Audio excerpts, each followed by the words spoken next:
अस्सलाम वालेकुम, मेरा नाम है फ़रीहा खान और आप देख रहे हैं इंग्लिश विद रोशनी। आज फिर मैं हाज़िर हूँ कंफ्यूजिंग इंग्लिश वर्ड्स की एक न्यू सीरीज़ के साथ। तो आज हम किन वर्ड्स को देखने वाले हैं? आज हम देखेंगे ऑलरेडी और येट। हम देखेंगे ऐसी कौन सी चीज़ें हैं, ऐसी कौन सी सिचुएशंस हैं जो इन दोनों को लेकर कन्फ्यूजन पैदा करती हैं और इन दोनों का इस्तेमाल किस सेंटेंस में, किस स्ट्रक्चर में, किस टेंस में होता है। ये सब चीज़ें आज की वीडियो में आपको देखने को मिलेंगी। तो फर्स्ट क्या चीज़ है? फर्स्ट ये है कि इन दोनों का इस्तेमाल होता कहाँ है। तो ये याद रखो कि जो येट होता है और ऑलरेडी होता है ना, इन दोनों का इस्तेमाल होता है प्रेजेंट परफेक्ट टेंस के साथ। किस टेंस के साथ होता है? प्रेजेंट परफेक्ट टेंस के साथ होता है।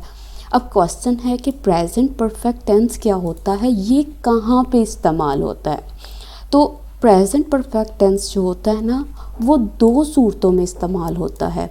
पहली सूरत क्या है, पहली कंडीशन क्या है, जब आपका एक्शन जो है वो कंप्लीट हो जाता है, या दूसरी सिचुएशन ये होती है जब आपका जो एक्शन होता है उसकी ड्यूरेशन जो है वो कंप्लीट हो जाती है। तो वहाँ पे हम इस्तेमाल करते हैं प्रेजेंट परफेक्ट टेंस का इस्तेमाल। अब हम चेक करते हैं इसकी एग्जाम्पल को। एग्जाम्पल क्या है? I haven't received my parcel yet. ये हम अक्सर बोलते हैं, अगर आप ऑनलाइन शॉपिंग करते हो तो अक्सर ये होता है कि आप जो हो वो सेलर को कहते हो कि मुझे अभी तक मेरा पार्सल नहीं मिला।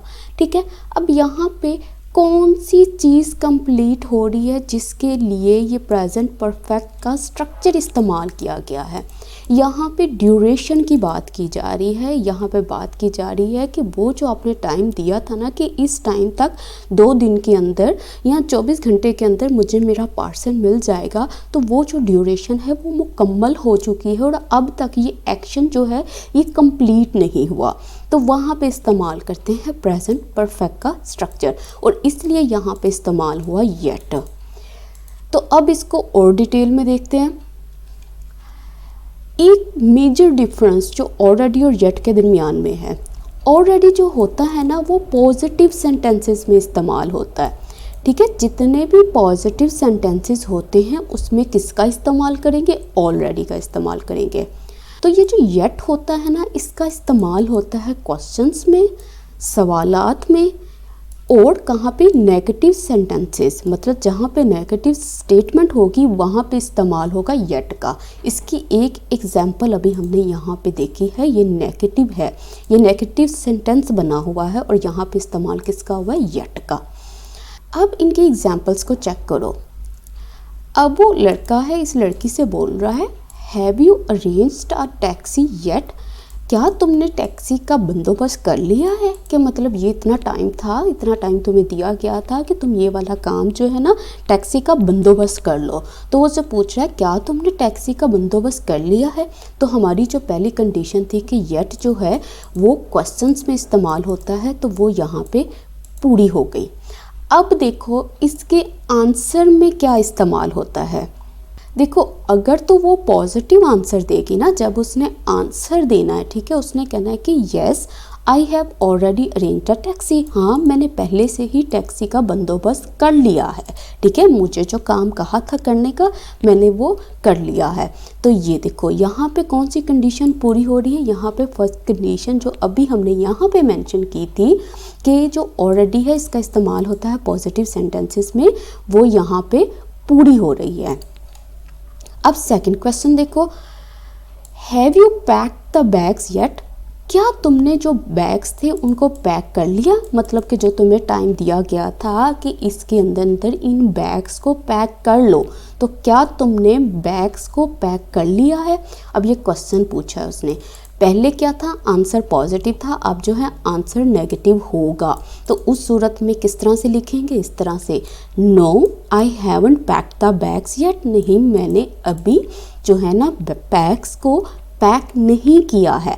अभी ये वाला काम, ये वाला एक्शन कंप्लीट नहीं हुआ, इसकी ड्यूरेशन कंप्लीट हो गई है लेकिन ये काम अभी कंप्लीट नहीं हुआ है। तो यहाँ पे किसका इस्तेमाल किया गया, येट का। और वही बात कि येट का इस्तेमाल किस में होगा, क्वेश्चंस में होगा या किस में होगा, नेगेटिव सेंटेंसेस में होगा। और ऑलरेडी का इस्तेमाल पॉजिटिव स्टेटमेंट्स में होगा, पॉजिटिव आंसर्स में होगा। अब लास्ट चीज़ है जो सबसे इम्पोर्टेंट चीज़ है, जो सबसे इसका निचोड़ है, वो यही है इन 2 लाइनों में जो मैंने यहाँ पे हाईलाइट कर दी हैं कि ऑलरेडी जो है वो पॉजिटिव आंसर्स और येट जो है वो नेगेटिव आंसर्स और क्वेश्चंस में इस्तेमाल होगी। तो यहाँ पे एक केस पैदा होता है। वो केस क्या है कि एक सिचुएशन ऐसी भी आती है जब हम ऑलरेडी को क्वेश्चंस में इस्तेमाल कर लेते हैं।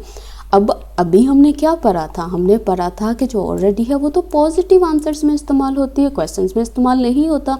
तो फिर यहाँ पे क्वेश्चंस में क्यों इस्तेमाल होगा?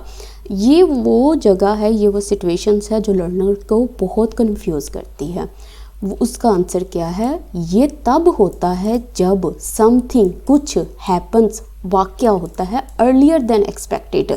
मतलब जब तवक्का से पहले कोई काम हो जाए ना, तो वहाँ पे ऑलरेडी का इस्तेमाल किया जा सकता है क्वेश्चंस में। एग्जाम्पल चेक करो। If your friend finishes his homework, आपका दोस्त है, उसने अपने काम को ख़त्म कर लिया इन जस्ट 15 मिनट्स, सिर्फ 15 मिनट्स में। यू कुड आस्क, फिर आप उससे ये इस तरह से सवाल पूछ सकते हो, have you already finish your assignment, क्या तुमने पहले अपनी असाइनमेंट मुकम्मल कर ली?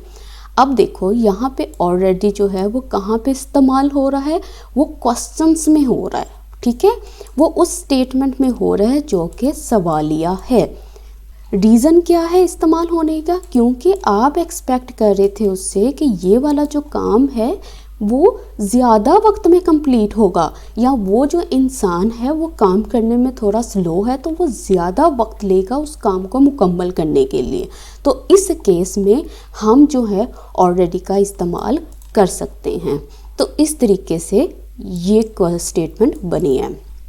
तो अब मैं उम्मीद करती हूँ कि ऑलरेडी और येट के को लेकर जो आपकी कन्फ्यूजन थी ना, वो इस वीडियो को देखने के बाद मुकम्मल तौर पर क्लियर हो चुकी होगी। तो कमेंट सेक्शन में मुझे ज़रूर बताइएगा कि आपको ये वीडियो कैसी लगी है, किस तरह से इसने आपकी कन्फ्यूजन को क्लियर किया है। तो इसके साथ ही मुझे इजाज़त दें। अल्लाह हाफ़िज़।